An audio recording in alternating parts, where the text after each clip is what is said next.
Hi welcome to Kiran TV. రాష్ట్ర రాజకీయాలు ఢిల్లీ వేదికగా జరుగుతున్నాయి.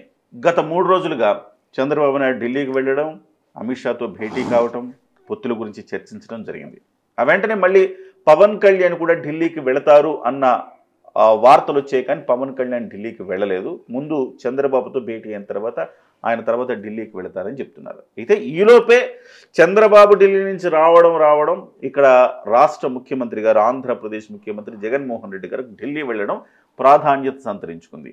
ఎందుకు ఇంత అర్జెంటుగా ఢిల్లీ వెళ్ళారు? ఈ పొత్తులు ఎత్తులకు సంబంధించి గత కొంతకాలంగా బీజేపీని తెలుగుదేశం అండ్ జనసేనతో పొత్తులకు వెళ్లకుండా అనేక ప్రయత్నాలు జగన్మోహన్ రెడ్డి గారు చేస్తున్నట్టుగా గత కొంతకాలంగా మనకు కనిపిస్తోంది. మరి ఆయన ఉన్న పడంగా ఢిల్లీకి వెళ్ళడం వెనక రీజన్స్ ఏంటి? ఆయన సాక్షి పత్రికేమో రాస్తుంది, రాష్ట్ర ప్రయోజనాల కోసం, పోలవరం కోసం, రావాల్సిన నిధుల కోసం ఢిల్లీ వెళ్ళారు అని చెప్పేసి వాళ్ళ పత్రికలు, వాళ్ళ అధికార ప్రతినిధులు చెప్తున్నారు. కానీ ఇటువైపు ఏమో మరికొన్ని స్పెక్యులేషన్స్ వస్తున్నాయి. వాటి గురించి మనం మాట్లాడదాం. మనతో పాటుగా తెలుగుదేశం పార్టీ సీనియర్ నాయకులు, మాజీ ఎమ్మెల్యే దివి శివరాం గారు, డాక్టర్ దివి శివరాం గారు మనతో పాటుగా ఉన్నారు. నమస్కారం సార్. నమస్కారం సార్. ఏంటి సార్ ఢిల్లీ వెనక మతలబ్ ఏంటి? ఇంత ఉన్న పడంగా వెళ్ళడం? మీరు చెప్పేది బాబు గారి గురించా లేకపోతే జగన్మోహన్ రెడ్డి గారి గురించి సార్? అంటే బాబు గారి గురించి చాలా రోజులుగా చర్చించుకుంటున్నదే. సడన్గా ఈయన బాబు గారు అంటే ఢిల్లీ నుంచి చంద్రబాబు రాగానే ఈయన వెళ్ళడం అనేది కొంత వేరే స్పెక్యులేషన్స్ కూడా తావిస్తుంది. ఇప్పుడు ఇక్కడ 2 విషయాలండి. సాక్షి పేపర్ వాళ్ళు ఏం రాశారో అది వేరే సంగతి. కానీ మరి 4 ఏళ్ళుగా లేని అన్నీ ఇప్పుడు గుర్తుకొచ్చినాయేమో తెలియదు. కానీ ఇది పోలవరం కానీ, రాజధానులు కానీ, ఇంకా స్టీల్ ప్లాంట్ కానీ, పోర్టులు కానీ వెళ్తున్నాడు కదా 4 ఏళ్ళుగా ఆయన. అప్పుడప్పుడు పోతున్నాడు ఢిల్లీకి వెళ్ళిన ప్రతిసారి. అయితే ఢిల్లీకి వెళ్ళి చంద్రబాబు నాయుడు గారు ఎప్పుడైనా ఢిల్లీకి వెళితే వెంటనే వచ్చి ఆంధ్ర భవన్లో ప్రెస్ మీట్ పెట్టి ఏం చేసాం, ఏం చర్చించామని చెప్పేవాళ్ళు. ఈయన మాత్రం ఢిల్లీకి వెళ్ళి ఏదో పర్సనల్ మీట్ లాగా కలిసి వస్తారు. దాని మీద విమర్శలు వచ్చిన తర్వాత ప్రెస్ నోట్ రిలీజ్ చేయడం స్టార్ట్ చేశారు. సో ఇప్పుడు ఇక్కడ ఒక ఇంగ్లీష్లో ఒక వర్డ్ ఉంది, ప్రీఎంప్టింగ్ అనే ఒక పదం ఉంది. అంటే అవతల వాళ్ళు ఏదైనా చేసే లోపల దాన్ని ఆపడం కోసం ఏదో ఒకటి చెడగొట్టడానికి చేయాలి. నేను పర్సనల్గా ఫీల్ అవుతాను. ఐ డోంట్ నో, ఎందుకంటే వాళ్ళ రాజకీయాలు, మన జగన్మోహన్ రెడ్డి గారి రాజకీయాలు వాళ్ళ పార్టీ వాళ్ళకే తెలియదు. ఆయన దగ్గర క్లోజ్గా ఉండేవాళ్ళు కూడా తెలుసలేదో నాకు తెలియదు. కానీ నేను అనుకోవటం ఇక్కడ ఫండ్స్ తెచ్చుకోవటం కోసమో లేదా రాష్ట్ర ప్రయోజనాల కోసం పోవటం కాదు నా అభిప్రాయం. ఒకటి ఫండ్స్ ఇవ్వటం కోసం అయ్యుండొచ్చు. 2 ఇవ్వడం కోసం అంతే కదా. ఈయన అక్కడ ఫండ్స్ ఇస్తాడా? అంతే కదా. మరి ఇంతకాలం జరుగుతుంది ఏంటి? రివర్స్ వాళ్ళు రాసిందేమో మీకు రివర్స్ లో చెప్తున్నారు. 2 ప్రయోజనాలు. ఎవరి ప్రయోజనాలు? రాష్ట్ర. ఈ మధ్య మీరు పేపర్లో చదివి ఉంటారు, జగన్మోహన్ రెడ్డి గారి మీద కొన్ని కేసులు మరలా పెండింగ్ స్తబ్దుగా ఉండి కోమటోజ్ స్టేజ్లో ఉండి అన్నీ బయట పెట్టమని కోర్టు వాళ్ళు ఆర్డర్స్ ఇచ్చారు. గవర్నమెంట్ కూడా దాన్ని మూవ్ చేయడానికి చేస్తూ ఉంటారు. ఓకే. ఈడీలు కానీ వాళ్ళు. సో దాని గురించి మాట్లాడడానికి అయి ఉండొచ్చు. ఓకే. 2 పొత్తుల గురించి. వాళ్ళు ఎందుకు నేనే ఇస్తాను, నాతోటి పొత్తు పెట్టుకుంటే. పొత్తు పెట్టుకోడు కదా సార్ ఆయన. బీజేపీతో పొత్తు పెట్టుకుంటే మైనారిటీ ఓట్లన్నీ పోతాయి కదా. ఎక్కడికి పోతాయి? ఇప్పుడు జగన్మోహన్ రెడ్డి గారి మనసులో, ఆయన లోపల, ఆయన మేధస్సులో ఆయన ఏం ఫీల్ అవుతున్నాడో మనకి ఎవరికి తెలియదు. ఈవెన్ వాళ్ళ పార్టీలో ఉన్న వాళ్ళకే తెలియదు. అటువంటిప్పుడు ఆయన మనసులో ఏముందో. ఇప్పుడు ఒక్కో స్టేజ్లో బ్రిక్ మ్యాన్షిప్ అని ఒకటి ఉంది. ఆ స్టేజ్ వస్తే మునిగినా పర్లేదు చేద్దామని. ఇప్పుడు నిన్న ఆయన 3 సీట్లు రాజ్యసభ ఉంది, రేపు 27వ తేదీ ఎలక్షన్ ఉంది. దాంట్లో అంతకుముందు ఆ మధ్య మీరు కూడా చూసి ఉంటారు, ఒకటి బీజేపీ వాళ్ళకి ఆఫర్ చేస్తారు అని ఒక ఐడియా వచ్చింది. ఓకే. వాళ్ళేమో ఆల్రెడీ ఒక ఆయనకి పరిమళ అదే లాస్ట్ టర్మ్. ఇప్పుడు బీజేపీ వాళ్ళకి ఒకటి ఆఫర్. పరిమళ అనేది బీజేపీ కాదు, ఆయన అంబానీ అంబానీ పార్ట్నరు ఆయన దగ్గర పనిచేస్తారు. ఇప్పుడు వాళ్ళకి ఎందుకు మీకే ఇస్తాము అని. ఓకే. ఆ బ్రింక్ మ్యాన్షిప్ అనేది ఏంటంటే ఒకటెందుకు ఓకే 3 తీసేసుకోండి మీరు. బంపర్ అంటే మా గుడ్ విల్ ఇస్తున్నాం మీకు, బంపర్ ఆఫర్. Bumper offer. రేపు ఏదైనా అయిందనుకోండి ఎలక్షన్స్ వాటిల్లో మీకేమైనా 4-5 కొరబడితే మేమున్నాం కదా. ఓకే. టీడీపీకి ఎన్ని వస్తాయో మాకు అన్ని రావచ్చు కదా. సూపర్. మీరు మాకు సపోర్ట్ చేస్తే మేము గెలుస్తాము. రసవత్తరంగా ఉంది. రసవత్తరంగా ఉంటుంది. కాబట్టి అంటే ఆయన ఓపెన్ గా పొత్తు పెట్టుకోడు కదా సార్. ఇప్పుడు సార్ గత 4 ఏళ్లుగా ఉన్నది పొత్తే కదా వాళ్ళిద్దరి మధ్య. అంటే ఇది ఓపెన్ సీక్రెట్ అండి. అందుకే కదా నేను బ్రింక్ మ్యాన్షిప్ అంది. పడవ మునిగే టైంకి you have to take a plunge. అవసరమైతే నదిలో దూకాలి. అంటే ఇక్కడికి రానియకుండా చేయడానికి దేనికైనా సిద్ధం సంకేతం ఇస్తాడు. అతనికి సంకేతం ఇచ్చుంటాడేమో దానికి ఇవ్వడానికి వెళ్ళాడు. ఇప్పుడు పక్కేమో సాక్షి పేపర్ వాడు మా స్నేహితుడు కొమ్మినేని శ్రీనివాసరావు గారు వీళ్ళందరూ ఏం చెప్తున్నారు, ఆయన వెళ్ళింది పోలవరం కోసం, ఆయన వెళ్ళింది అదేది రాజధానుల గురించి, ఆయన వెళ్ళింది స్టీల్ ప్లాంట్ గురించి, ఆయన వెళ్ళింది ఇంకో దాని గురించి అని చెప్తున్నారు. మనకు రావాల్సిన డబ్బుల గురించి. హాస్యాస్పదంగా ఉంటుంది. నాకు చాలాసార్లు అవన్నీ కాదు, ఈ మాట మనం విని 4 ఏళ్ళ నుంచి వింటున్నాం. సరే, వాట్ ఎవర్ ఇట్ ఈస్, మనం ఆయన చిన్నపుచ్చటం మంచిది కాదు. ఎందుకంటే మన సాక్షాత్తు మన ముఖ్యమంత్రి గారు. కాబట్టి నేను చెప్పేది ఒకటి, ఇవి మీరు లీస్ట్ ప్రయారిటీలో పెట్టారు. రాష్ట్ర ప్రయోజనాలు అనేది least priority. Next priority least అనబాకండి, నెక్స్ట్ ప్రయారిటీ. అసలు మాట్లాడాల్సిన అంశాలు ఒకటేమో మీరు పొత్తు పెట్టుకోకండి, ఇదిగోండి మీకు ఇది అంటే బంపర్ ఆఫర్ ఇస్తాను. మీరు ఇదే రాష్ట్ర ప్రయోజనాల కోసమైతే ఒక ముఖ్యమంత్రి స్థాయిలో ఉన్న పెద్ద ఆయన వాళ్ళకి ఫోన్ చేసి వాళ్ళకి ఇన్ఫర్మేషన్ ఇచ్చి, మన ఉంటారు కదా మన తరఫున అక్కడ ఎవరో ప్రతినిధులు ఉంటారు, వాళ్ళు వెళ్ళి అపాయింట్మెంట్స్ అవి తీసుకొని ఆ తర్వాత వెళ్తారు. అంటే ముఖ్యమంత్రి స్థాయి అంటే ఆటోమేటిక్ ఇస్తారు. తీసుకోవాలా, తీసుకుంటారా? నిన్న రాత్రి ఆయన వస్తే పొద్దున్న పోవాల్సిన అవసరం లేదు. దాని గురించి అయితే అక్కడికి వెళ్ళి వెయిటింగ్ చేస్తున్నారంట. ఇప్పుడు అవసరం లేదు దేనికి. ముఖ్యమంత్రి గారు అందులో ఇది last day of assembly, maybe last day for him in assembly, we don't know.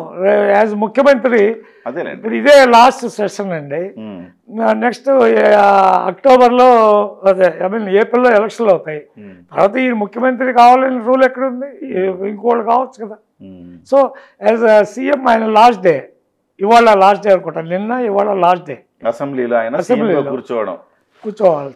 చెప్పలేము, వెళ్ళిపోయాడు ఆయన. సరే, మేబీ అక్కడ పోవటం, అక్కడ పోయి స్టీల్ ప్లాంట్ ఆపటం, లేకపోతే అక్కడ పోయి పోలవరం కోసం డబ్బులు లేవటం, అక్కడ పోయేసి రాజధానుల గురించి మాట్లాడటం, ఇవన్నీ ఆయన మోర్ ఇంపార్టెంట్ అనుకుని ఉండొచ్చు అసెంబ్లీ కన్నా.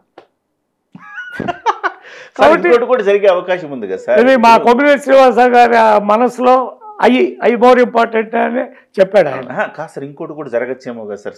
అంటే ఈయన తన స్కిన్ కాపాడుకోవటానికి పోలవరం మీదనో ప్రత్యేక హోదా మీదనో ఏదో ఒకటి, ఇప్పుడు 3 రాజ్యసభ ఇస్తున్నాడని మీరు అంటున్నారు, రాజ్యసభ ఆఫర్ చేయొచ్చు అంటున్నారు మీరు. అలాంటి ఆఫర్ నేను చేస్తాను, నాకు రాష్ట్రానికి ఇది ఇవ్వండి అని చెప్పేసి ఇద్దరు ఏదో కేంద్ర రాష్ట్ర సంబంధాలని ప్రొజెక్ట్ చేసే విధంగా ఇప్పుడు 4.5 ఏళ్లుగా ఇవ్వని వాళ్ళు ప్రత్యేక హోదా గురించి మేము కమిటీ వేస్తున్నామనో, లేకపోతే ప్రత్యేక రైల్వే జోన్ గురించి ఆలోచిస్తున్నామనో, లేకపోతే స్టీల్ ప్లాంట్ గురించి ఆలోచిస్తున్నామో, ఒక ప్రకటన తీసుకుని పోలవరం గురించి ఒక ప్రకటన తీసుకుని ఢిల్లీ నుంచి వచ్చాడు అనుకోండి, ఆయన ఇమేజ్ ఇలా పెరుగుతుంది కదా. అడగచ్చు దాంట్లో సెకండ్ ఒపీనియన్. జనం నమ్ముతారా సార్? అంటే నేను ఒక మాట, మీరు ఇందాక నేను చెప్తానంటే, జగన్మోహన్ రెడ్డి గారి మనసులో ప్రజలు ఏమనుకుంటే అతను ఈ డజన్ బాధరు. ఆయన చెప్పేది ఏంటి, నేను బటన్ నొక్కుతాను, మీ అందరికి డబ్బులు వస్తున్నాయి, నేను ఇంకో చోట బటన్ నొక్కుతాను, కాలేజీలు మెడికల్ కాలేజీలు అన్నీ వస్తున్నాయి. మొన్న ఆ మధ్య మా కాకినాడలో ఒక ఓల్డ్ స్టోర్ మీటింగ్ అయ్యింది, ఆర్ఎంసీ స్టూడెంట్ నేను. అక్కడికి బాబ్జీ గారు అని ఇప్పుడు vice chancellor NTR health university, ఇప్పుడు ఎన్టీఆర్ కదా అది, ఆయన్ని రాజశేఖర రెడ్డి హెల్త్ యూనివర్సిటీ, ఆయన వచ్చి మేము 8 మెడికల్ కాలేజీలు పెట్టాము అయ్యి అన్నాడు. నేను మీటింగ్లో లేచి అడిగాను, బాబ్జీ గారు, ఆయన పేరు బాబ్జీ, వైస్ ఛాన్సలర్, బాబ్జీ గారు మీరు 8 కాలేజీలు పెట్టారని చెప్తున్నారు, ఎక్కడ పెట్టారో అయితే నాకైతే తెలియదు, కానీ మన మీటింగ్ జరిగే పక్కన ఒక హాల్ ఉంది, గర్ల్స్ హై స్కూల్ హాస్టల్ అది. అక్కడ పోయి చూసారు అసలు ఉన్న వాటికేమో ఇన్ఫ్రాస్ట్రక్చర్ దాంట్లో ఎలా ఉన్నాయి తెలుసండి, ఇంతకన్నా ఘోరం. అసలు ఒకదానికి మంచాలన్నీ కాలేస్తున్నాయి అన్నమాట. మేము చదువుకునేటప్పుడు అది మా ల్యాబ్, అది షెడ్, దాంట్లో హాస్టల్ పెట్టి పిల్లలకి స్టూడెంట్స్కి మంచాలు ఒకదానికి కనిపించున్నాయి. వాళ్ళు దిగాలంటే అటు నుంచి దిగాలంటే. మరి మీరు అక్కడ సరిగ్గా ఫెసిలిటీస్ లేకుండా లేకుండా మీరు ఏం చేస్తారంటే అర్థం కాలేదు ఆయనకి ఏం చెప్పాలని. అప్పుడు మా శ్రీనివాస్ గారు మాజీ హెల్త్ మంత్రి, ఆయన ఉండాడు మా కాలేజ్ స్టూడెంట్. శివరామ్, ఇది కరెక్ట్ ప్లేస్ కాదు, అడగాల్సిన ప్లేస్ కాదు అని నన్ను కూర్చోబెట్టారు. నేను చెప్పేది అది, నువ్వు ఏం చేస్తున్నారు, 8 కాలేజీలు 5 కాలేజీలు అంటున్నారు.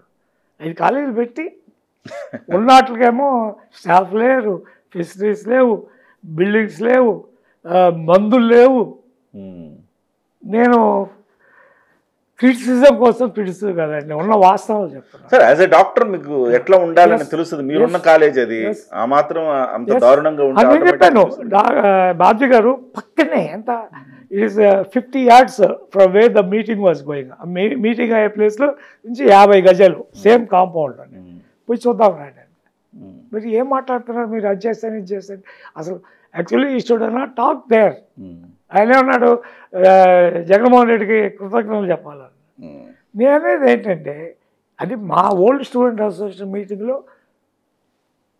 నువ్వు మాట్లాడవద్దు ఇవన్నీ, ఓల్డ్ స్టూడెంట్స్ గురించి నువ్వు ఎత్తావు కనుక నేను అడుగుతున్నాను. పదాలండి పోయి చూడండి, పోయి మీరు వైస్ ఛాన్సలర్గా దాన్ని ఏం వాట్ కేర్ చేస్తారు. ఎన్టీఆర్ హెల్త్ యూనివర్సిటీ నుంచి 750 కోట్ల కొంత డబ్బు, ఐ డోంట్ ఎగ్జాక్ట్ ఫిగర్ నాది లేదు, డైవర్ట్ చేశారు. అవన్నిటికి ఇక్కడ ఇన్ఫ్రాస్ట్రక్చర్ డెవలప్మెంట్కి ఇవ్వాలి కదా. ఎస్ సార్, ఎస్ సార్, డెఫినెట్గా సార్. ఇవన్నీ జనానికి అర్థమవుతాయి అనుకోండి. వాట్ ఎవర్ ఇట్ ఈస్ అండి, ఇట్ ఈస్ కంటిన్జెన్సీ, తప్పదు. ఆయన కూడా రాజకీయ నాయకుడే.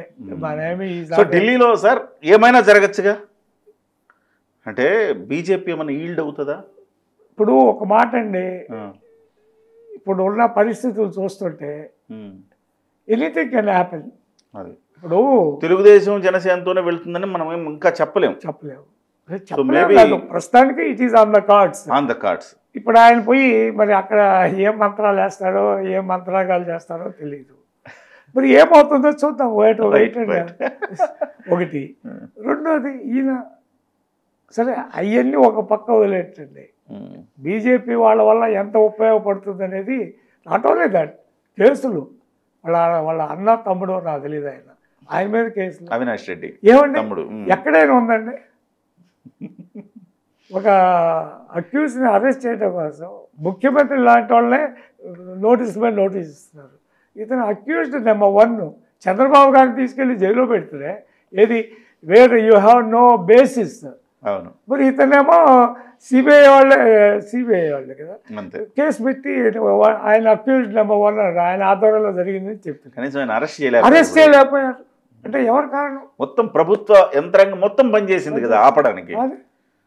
చివరికి అక్కడికి వెళ్ళాలంటే సిబిఐలు భయపడే పరిస్థితి కదా. అందుకోసమేనండి ఇప్పుడు బీజేపీ వల్ల ఎంత ఉపయోగం ఉంటుందో ఓటు వైజ్ తెలియదు, కానీ అదే సెంట్రల్ గవర్నమెంట్ బ్యాకింగ్ ఉంటే అదనపు ప్రయోజనాలు స్పష్టంగా ఆయనకే ఎక్కువ తెలుసు, మిగతా వాళ్ళకంటే ఆయనకే ఎక్కువ తెలుసు. అన్ని ఆల్ మొన్న కొన్ని ఒక ట్రక్కులు, ఒక ఎన్ని ట్రక్కులో తెలియదు కానీ కడప నుంచి పోర్ట్ సైడ్ వెళ్తున్నాయండి.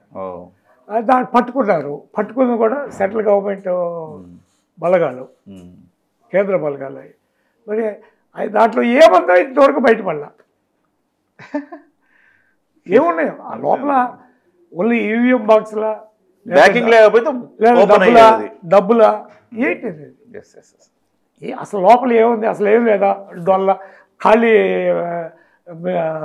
ట్రక్కులా చెప్పాలి కదా. ఎగ్జాక్ట్లీ. Thank you sir. చాలా అంటే ఢిల్లీ పర్యటన వెనక చాలా కోణాలు చెప్పారు మీరు, 1-2 కాదు కానీ చాలా కోణాలు చెప్పారు. ఒకటి, కేసుల గురించి వేగవంతం చేయమని కోర్టు తీర్పిచ్చిన దాని గురించి మాట్లాడుకునే అవకాశం ఉంది. 2, రాజ్యసభ సీట్ల గురించి మాట్లాడుకునే అవకాశం ఉంది. 3, పొత్తులు బ్రేక్ చేసే ప్రయత్నం చేసే అవకాశం ఉంది. ఇలా రకరకాల కోణాల్లో ఆయన ఉన్న పళంగా వెళ్ళి వేచి చూసి ముఖ్యమంత్రి స్థాయి వ్యక్తి అక్కడ వేచి చూడడం అంటే అపాయింట్మెంట్ తీసుకుని వెళ్తారు. సహజంగా వెళ్ళంగానే అపాయింట్మెంట్ వచ్చేసి ముందే తీసుకుంటారు కాబట్టి కలిసి వస్తారు. అట్లా అన్నో ఈయన గనక ఎంబడే పోతే అక్కడ వాళ్ళకి ఏం ప్రోగ్రామ్స్ ఉన్నాయో ఆల్రెడీ ఫిక్స్డ్ ప్రోగ్రామ్. పిఎం గారి ప్రోగ్రామ్ అంటే అది ఎప్పటి నుంచో ఫిక్స్ అయి ఉంటాయి. ముందే కనుక ఇన్ఫార్మ్ చేసి నాకు అపాయింట్మెంట్ కావాలని అడిగి తీసుకుంటే సహజంగా రాష్ట్ర ప్రయోజనాల కోసం అయితే దానికి ప్రీ అపాయింట్మెంట్ ప్రీ షెడ్యూల్ అన్నీ ఉంటాయి. ఇది దానికంటే మించి అంతకు మించి ఏదో జరగబోతోంది. ఏం జరుగుతుందో మొత్తం మీద రాష్ట్ర ఆంధ్రప్రదేశ్ రాజకీయం చెప్పాలంటే ఆయన ఎవరో వేణుస్వామి చెప్పాలి ప్రస్తుతం. Thank you very much Sivaram గారు. మొత్తం మీద ఢిల్లీలో ఏం జరుగుతుంది రోజు రోజు ఉత్కంఠభరితంగా ఉంది. ఇది ఈ సినిమా మరి ఆ సినిమా క్లైమాక్స్ ఎప్పుడు చూడాలి.